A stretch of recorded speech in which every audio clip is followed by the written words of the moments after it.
Greetings, humans and non-humans. It's me, Basement Dweller.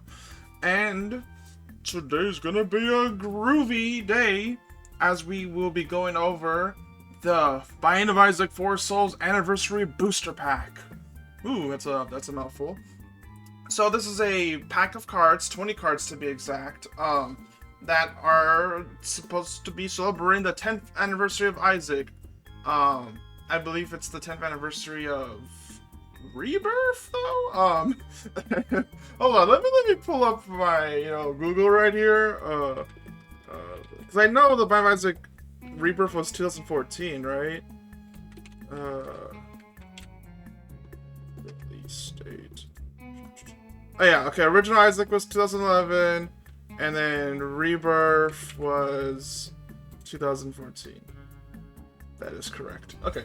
Wow. I mean, that's still a shocker, 10 years of Rebirth Isaac. But yeah, this is to celebrate the 10th anniversary of Rebirth. But there is celebration of Classic Isaac too, so I'm really glad that all eras of Isaac are being represented. But before we go over the anniversary booster pack, I would like to make an update from the previous video. In the previous video, I recorded that like super late at the night, and it showed because I forgot an important detail that I was quickly contacted once the video was out, and I was like, I couldn't believe it. Like I was super sorry, everybody. I'm disappointed, but luckily I'm here to correct it. And basically, I had the information. I had this information, so I just forgot to mention it. But level 1 Isaac, the promo card, as we all are familiar with, the infamous level 1 Isaac. Supposedly, it was going to be a promo card for Isaac's birthday in 2013, but then the second G Fuel cards appeared externally to Maestro, and they changed plans as they felt like there was too many promos in a short span of time, particularly given they weren't alt art cards, so Alt Famine became the birthday promo instead. The mystery artwork. Oh, okay. So, yeah, I was reading off from my notepad. That is the mystery of level 1 Isaac. I forgot to mention that it was supposed to be a promo. It's not a speculative thing of what was supposed to be for the Isaac's birthday last year, which now I don't even know why was his birthday last year. Oh gosh, I gotta do the more research to dates and stuff. But yeah, that's what the alt art famine. It was a famine or a pestilence. It was one of the alt art horsemen. But let's go over the new cards, everybody. I mean, is this really a new card? Is it? Okay, we'll review it like if it's a brand new card. Okay, the infamous level 1 Isaac. So, this is supposed to represent Isaac without the D6. Honestly, I would have just called him just Isaac. I don't know why I mean, okay. So, they start with 3 HP and 1 attack. So, unlike the usual 2 HP, 1 attack. The reason why they have this is because they don't have a starting item. Instead, they start with 2 additional loot cards. I'm mixed on this character. I don't think they're awful per se, because having extra HP is great. So I guess you could see like your eternal item as an HP up, if you want to see it that way. I don't know. I feel like this card wouldn't have become that popular if it weren't for the fact that it just became like a meme in the Four Souls community. People debating if it was real or not. Because of that, I think this card has like a super special place in the Four Souls community, and I am pretty excited to get my hands on it. Next, we got Florian, who was one of the co-developers, or one of the two people is Edmund and Florian, the creators of the OG Flash Isaac, the original Isaac. Super glad they are referenced here. And they are using the design used for Ultra Pride, which is pretty cool. They have the standard 2-1 stats right there, and their start item is Game Squid, as well as they have the text, the Binding of Isaac 4 Souls Eternal Edition, which I forgot that level 1 Isaac had the splash text, "Are you sure you want me to die?" Pretty cool, both references. And Game Squid is a passive treasure eternal card right here. And it's based on a trinket that's in the Eternal Edition of Flash Isaac. So like, you know, if it doesn't know where the original Isaac, you know, had its Wrath of the Lamb, the Eternal Edition update, and I believe that was the update that included the trinket Game Squid. Which, come on, please Edmund, please Nicholas, Tyrone, Kilburn, anybody, please add Game Squid into the game. I know we have like a trinket, I think it's like chewed up ink pen or something like that, which is pretty similar, very, very similar, but I think there's like a slight difference. I don't know, maybe it's my copium, but please add Game Squid to Repentance. I need it, please. Oh wait, wrong. Wait, I haven't done so well. Please, I'm begging you. I need this, Game Squid. But let's read what Game Squid does in 4 Souls. When you declare an attack on a monster, you may give it +1 HP and +1 attack till end of turn. If you do, you may choose another player. They may team up for an attack, or the monster dies this turn. Each player that made an attack roll against this puts a heart counter on an item they control without a heart counter. Yo, this is actually pretty cool. So basically, you fight tougher monsters. When you do, you get the reward of turning one of your treasures into an HP up plus the effect. That's pretty groovy. I like that right there. Next up, we got Wrath of the Lamb, which is a reference to the first expansion to the original Isaac, the Wrath of the Lamb DLC.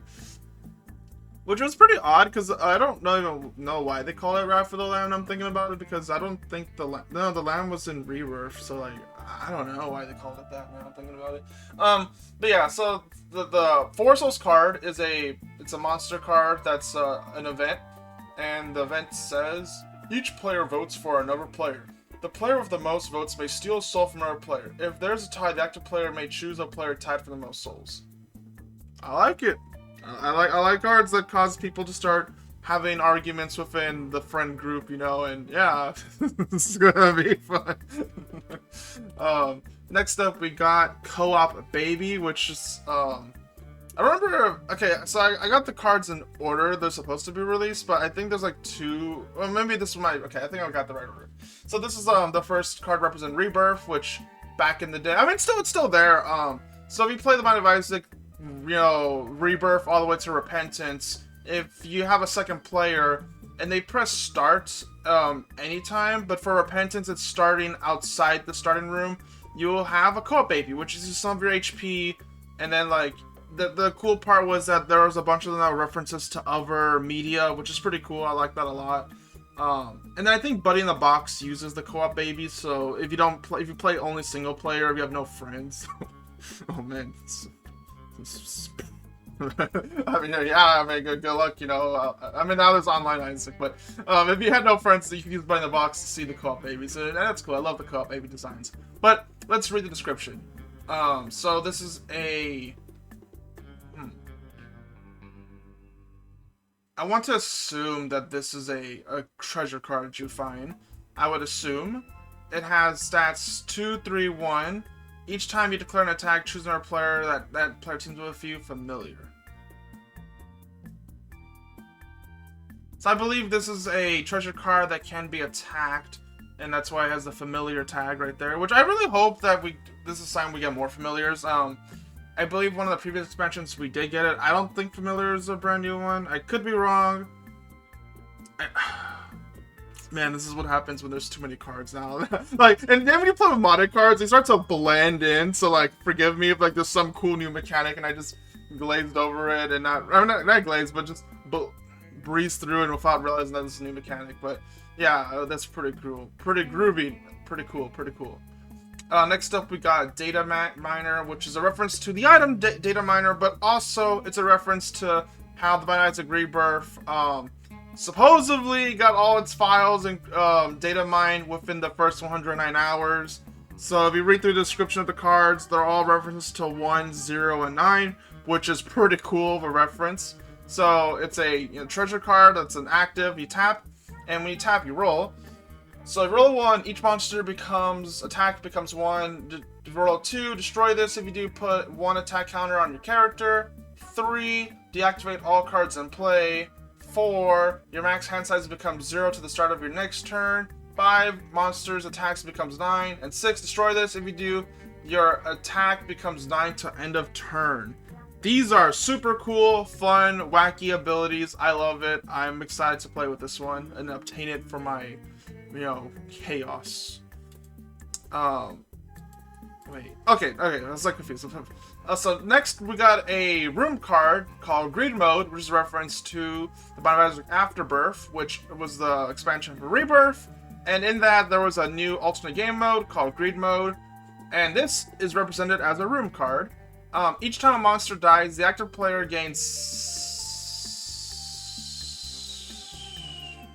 Okay, cents. I was about to say coins, but I don't want to start a discard 3 coins moment. If you know, you know. So, each time a monster dies, the active player gains cents equal to its HP. And then each attack ability on an item or character becomes a paid ability with pay 3 cents. Oh, I actually haven't sat down and actually read this one, you know. And actually, I'm liking this card. This is pretty cool. I can set up a lot of cards. I don't know. I guess I'm easy to please for 4 souls. Next up, we have another room card called Daily Run, which was Daily Run. I could have sworn it was in Rebirth. I don't know. This is the next card they revealed. I think. I may have got the order wrong. Sorry. I know there's one card I put towards the end because it's supposed to be the last card, but they revealed it early. So yeah, this is a daily card. This is a room card that's attackable, like Gus. This is not the first attackable room card, so just gonna point this out. Stats are 4, 4, 1.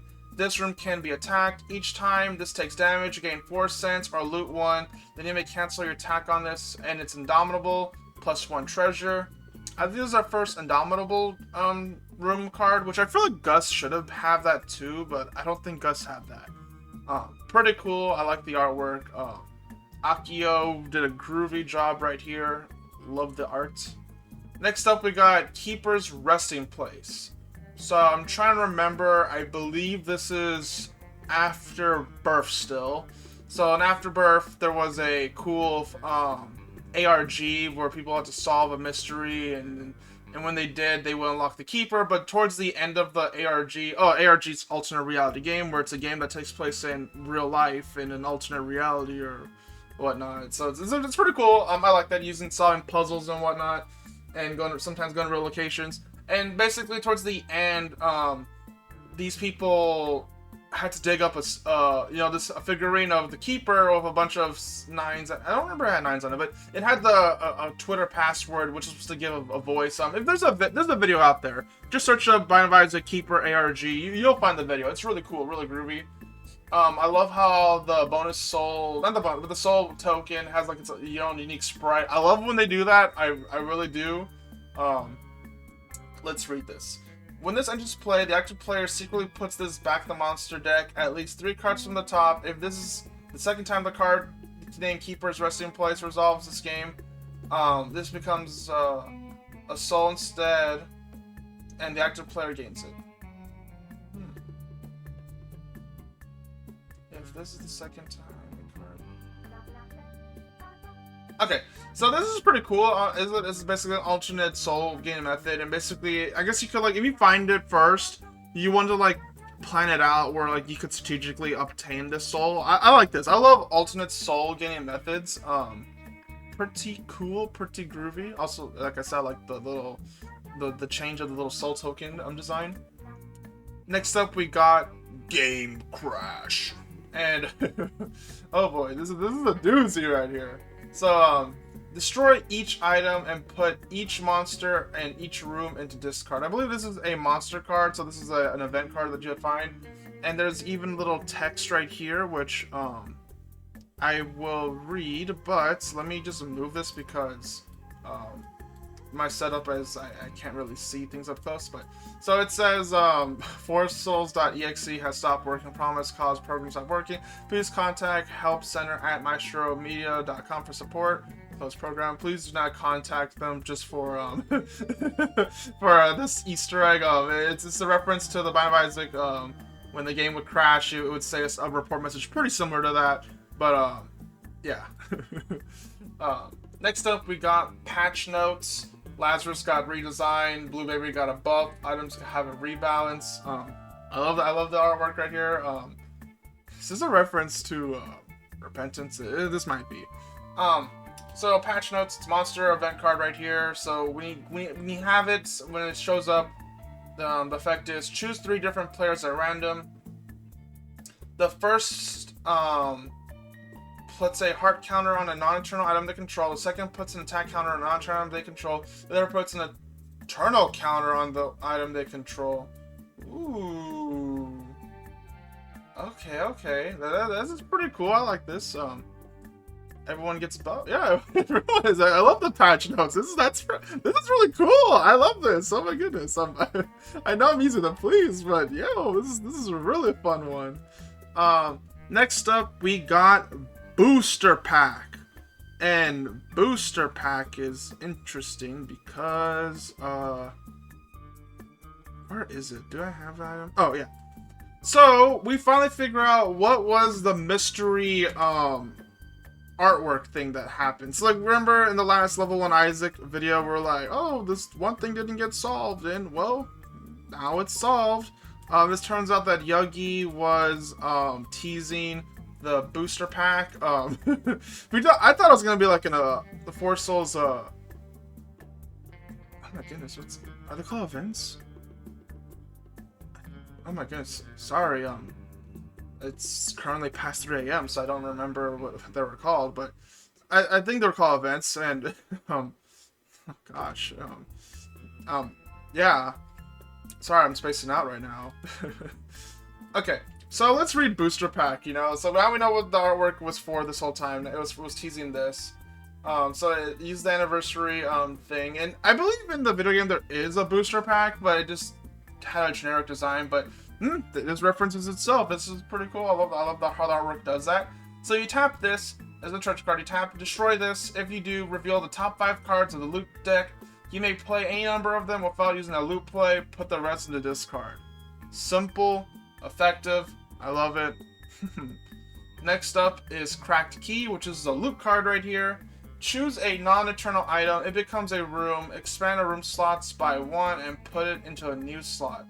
It's no longer an item. It isn't controlled by the player. The active player can activate its abilities. Active players can refer to you or don't specify a target the active player. That's pretty cool. So basically we could now have like tappable room cards, and I mean we already have paid room cards, but this is pretty cool. I mean, it's a pretty creative card. I would have not have done Cracked Key like this. Honestly, I would have done Cracked Key where like you just expand the monster slots or shop slots by 1, but this is cooler. Yeah, hands down to the creative team that work on these cards. Tainted Spitty is a monster card. That's just a new background. Pretty cool. It looks groovy. So I guess we get more future Tainted monsters, so we'll use this background. Stats are 4, 3, 1.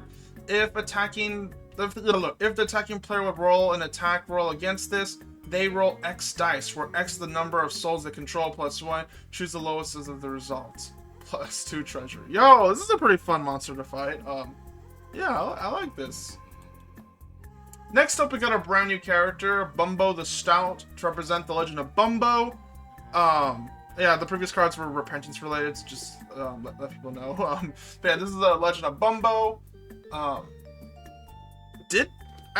could have sworn that Bumbo came before Repentance. I think Repentance was still being developed. I could be wrong. But yeah, this is a new Bumbo. We have Bumbo the Weird in one of the it was a Warp Zone expansion. Yeah, the Warp Zone expansion, and then also there was an alt art card of Bumbo. So now we have 3 cards in the Legend of Bumbo art style. Really love this. Edmund, Maestro Media, please make a Legend of Bumbo themed expansion. Include the missing Bumbos as characters, as well as have a bunch of monsters. And it's especially the bosses. Those are the high priority for me, to have the bosses represented in Four Souls, but also give like custom like backgrounds that are based on, you know, the Bumbo locations. That'll be super cool and groovy. So Bumbo Stout has standard 2/1 stats. Start item is Bag o' Holes. And they have a quote. Let me read it. Bumbo, remember, they're even more Bumbo. They're a fat Bumbo. I hope you guys liked my Bumbo voice. So it's been a while since I tried to do his voice. So we got Bag o' Holes. So you tap this eternal treasure right here. It's an active. You tap, so you play additional loot card this turn. If you will loot instead, loot that much +1. As your turn starts, discard your hand. Ooh, okay. You'd be going through a bunch of loot cards. This is pretty cool. Yeah, I love this. Next up we got room cards. Sorry, I was like, I know we're gonna spoiler to the next card, but next up we got Guppy pieces, which is I don't even know if this is even a reference to anything. Isaac Brothers. This has to be a Four Souls reference, right? Yeah. Okay. So I remember. So like, if you watch my iceberg video, or you just have a super cool, awesome memory. There was a mini Four Souls ARG where a bunch of Guppy pieces were scattered around, and basically the community had to come together. There were some in the physical places, and then the other ones was also in live streams and stuff like that, and people had to put together them. Watch my iceberg video, or maybe wait till the next thing. You know, I got an announcement at the end of the video. If you're watching this far, yeah, I got this cool Four Souls announcement to talk about. But yeah, basically a little ARG. People found the pieces, they put them together. I think it was Guppy's head and paw. I don't remember if there was another one. I could be wrong. But those are the ones I remember for sure. And oh look, they're also there in the artwork too. That's pretty cool. And basically that's how we unlocked Guppy cards in Four Souls. So it's a room card. You can tap it, so it's a tappable room card. Technically, I guess you could say that Cracked Key was the first to do this, but I mean, this is officially the first. Or I don't know. It depends on how you see it. So let's read this. When this enters play, choose a card outside the game named Soul of Guppy. Becomes the active bonus soul. Pretty cool. I believe I talked to Yuggy. If someone already has Soul of Guppy, the top effect doesn't really do anything. But still the second effect is pretty interesting. So you can tap, look at the top 5 cards of the treasure deck. You may gain up to 1 Guppy item from among them. Put the rest in the bottom of the deck of any order. This is really cool. If you play Four Souls, you would know notoriously Soul of Guppy is just like almost near impossible to get. I've gotten Soul of Guppy. I think a friend of mine also got Soul of Guppy the legit way. I don't think we've gotten it in the original Four Souls, so it's just kind of funny. But to be fair, when I played the original Four Souls, me and my friends wouldn't play with bonus souls because it would make the games too fast. But now that we play Requiem, we play with 3 bonus souls, so basically the game tells you to shuffle the soul, bonus soul deck, reveal 3. We do that because of how chaotic Requiem is now. We love the chaos. It now feels like a complete experience now that there's different alternate goals to gain souls, as well as the room cards. It's a lovely experience. Trust me, having the complete Four Souls experience, it's fun. It's enjoyable. So having this card will be great to get Soul of Guppy, because Soul of Guppy is just really rare to get, and now I'm glad there's an easier way to get that. Next up is Monster Card. It has 666 stats. This is a loot card, I believe. So when this is this is a loot card. When this is attacked, reveal the top card of the monster deck. This becomes a copy of that card, then gains. If this will leave play, the active player puts it in their hand instead, and it's an ambush. Pretty cool. I like this. Next up, we got Prototype. Now, this is an interesting card for many reasons.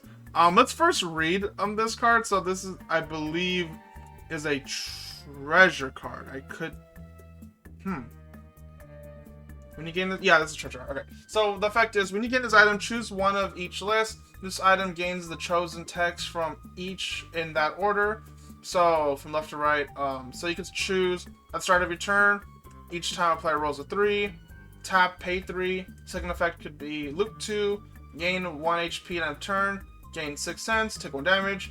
Give this to another player, take 1 damage, and discard a loot card. So this is really cool. You basically create your own custom card. I actually really love this. Yeah, it's really cool, creative, and it's a reference to a lot of things right here. So it's a reference to the prototype, not prototype. So during the Four Souls Kickstarter, if you watch the iceberg video, I'm just chilling my, my iceberg video, like, ooh, watch the iceberg. But basically during the original Kickstarter, Edmund had the custom card tier, and basically to advertise that he had two cards that he showed off: Edmund's Pooh and Danielle. But this is I guess the more famous one, I'm assuming. So it was slapped on a Magic the Gathering card, and it's tap, make a fart sound. A random player discards a card. Maestro Media, please remake these two cards. These are really cool. I've remade them myself. You know what? Let me whip it out. Let me show you how it could be done. Okay. Okay. I'm literally browsing through my computer files. It's like last minute. This is what happens when you don't make things scripted. Okay, there's the Danielle card remake. Okay. Oh, these weren't too hard to find. So yeah, I remade the card myself. I have yet to print it just because I just didn't have an opportunity to, but it would be really cool. I don't know, maybe you make a papery background or something like that, or have it. I would like if Mr. McMillan would do the artwork, because I feel like that would add to the experience. And man, I actually did a pretty good job of tracing it. Ooh, I don't know if that's bad for the art community. Yeah.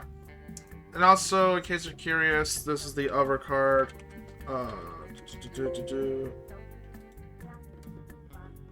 Find it. Okay, browse. Here's the Danielle card. I don't think I got the artwork correct, but the effect was super hard to decipher. But it was, I believe it was, if you've taken damage from a player, this deals 2 damage to any target. These are pretty cool, fun cards. They're not like super serious. Edmund just literally made these on the fly. I like them. I really hope Maestro Media would consider making a reprint, or Mr. McMillan, please. Those would be really cool. So this card references Edmund's Pooh. That's pretty awesome. But also, it references, if you notice, the artwork it's like just like how the Edmund's Pooh was like slapped on a Magic the Gathering card. This card actually slapped on the lamb, but not just any lamb, the Frost Lamb. So this is like a deep cut in the Four Souls community right here. So when Edmund McMillan first revealed the lamb, they had this right here. So 6/3/6 stats, 3 cents plus 1 soul, and then I'll swallow your soul, not viable. But the effect was the funny part. When this dies, you may frost a player to give you a soul. And I remember when this card was revealed, and then like people were like, oh, I literally said, hey, what's the card underneath? Because like I saw the horn, I was thinking maybe it's the lamb, right? And then someone said, oh yeah, it's the lamb. Then Yogi's like, well, you're actually pretty close. The first thing I thought was, oh, it's the Frost Lamb. And then luckily, let me see, where is it? Oh gosh. Okay. Oh, there we go. Sorry, everybody. Okay, there we go. This guy, pointed out that, he looked through the paper, so the paper is a bit transparent, and it indeed is Frost Lamb. It's the original lamb. So this is like this card right here is like an ultimate deep cut right here. I love it for that. That's awesome. Next up, we have the final card of the expansion. So you see like one more, and we'll get to that one. But we have one last one, multiplayer update to represent the most recent update to Binding of Isaac Repentance. The Binding of Isaac Repentance Plus. it's I mean, look, that's a free DLC, so I mean, that's pretty cool. So multiplayer update. It's a room card. Each time an attack is declared, each non-active player teams up with the attacking player. If a non-active player kills a monster, they also gains reward. Pretty awesome. Yeah, I love me some room cards. So that's all the cards from the expansion, but currently there is a little promotion going on. If it actually started like mid-November and still going on as of recording. I will put a link in the description so you can take advantage of this. If you're to buy something from, I don't know if it has to be Four Souls related, but something Isaac related, I'm assuming, you will get a mystery gift card and as well as random mystery goodies. I got some cool promo cards to expand my collection. And this is a card you also get. So I have a spare one. I recently rebought Tapeworm, so like it was pretty cool. So mystery gift. It's a paid ability, so you destroy this. Choose a number of players. Look at the top X card of the treasure deck, where X is the number of chosen players, and put any of them back in or on the bottom of the deck in any order. Gain +1 treasure. Then each of the chosen player gains +1 treasure. I like this. And that is all. Before we end this video, I would like to make an announcement that I'm gonna attempt to do the Four Souls 2.0 iceberg. After all this time, it's finally happening. Enough time has passed. I don't think there's gonna be some secret mystery Four Souls update until the next Kickstarter, which who knows when that is. Everyone's focused on eugenics. Maybe sure there might be like a mystery like booster pack that shows up, or most likely a promo card, but I really doubt it's gonna be something super like you know, iceberg worthy. And I'm a bit nervous because I'm gonna try to do this without just by myself. Yeah. I mean, I won't be truly by myself because I'll have you, the viewers. That's okay, not the viewers, but the Four Souls Discord. I'm probably gonna ask them for some suggestions to what to put on the iceberg. I'm gonna make like a document and work things out. And yeah, I'm actually pretty excited. I actually have wrote down a bunch of notes on how I'm gonna tackle this video. And yeah, I want to do this. This is gonna like be the highest production video I've ever done. I'm looking forward to it. It's coming out like I'm gonna work on it like December, but it won't be out till like sometime next year. You know, look forward to it. The next big thing. I've been the Basement Dweller. Take care. Have yourself a groovy day /night. Bye bye.